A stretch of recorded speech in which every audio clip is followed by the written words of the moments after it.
আসসালামু আলাইকুম। এই যে এইটা আসলে কি? এইটা হলো থিওবিট।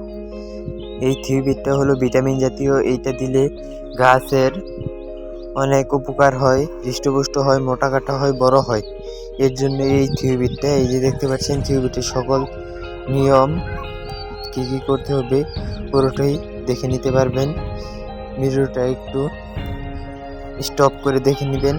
এই দেখতে পাচ্ছেন এখন থিওবিটটা পানি দিয়ে সারের সাথে ভালো করে মিক্স করে নিব ধান খেতে দেওয়ার জন্য। আজকে সার ধান খেতে দেওয়া হবে। এই দেখতে পাচ্ছেন ধান খেতে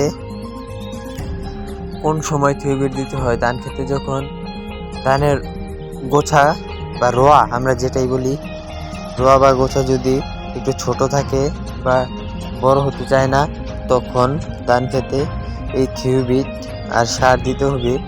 আর যদি ধান ক্ষেতের গোছা ভালো বড় হয়ে যায় তাহলে থিওবিট না দিলেও চলবে।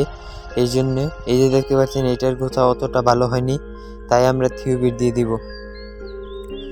এই দেখতে পাচ্ছেন ধান ক্ষেত থিওবিট দেওয়ার পরে আলহামদুলিল্লাহ ভালো হবে, মাশাআল্লাহ আশা করছি। দেখতে পাচ্ছেন গোছাগুলা খুব বেশি বড় না। দেখতে পাচ্ছেন সার ছেটানো হচ্ছে। এইভাবে করে পুরো জমিটাতে সার ছেটানো হবে।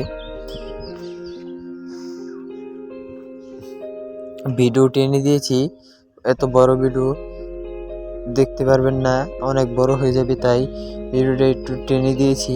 এই দেখতে পাচ্ছেন পুরো জমিতে ভালো করে সার ছিটিয়ে দিচ্ছি।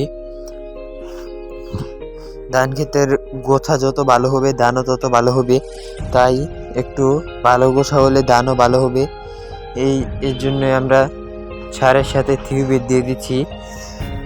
থিওবিট যে শুধু একটা ভিটামিন ওইটাই না, থিওবিট দিলে অনেক ধরনের পোকাও আছে। এই থিওবিট দিলে ওই পোকাগুলোও চলে যায়, পোকাগুলোও লাগে না।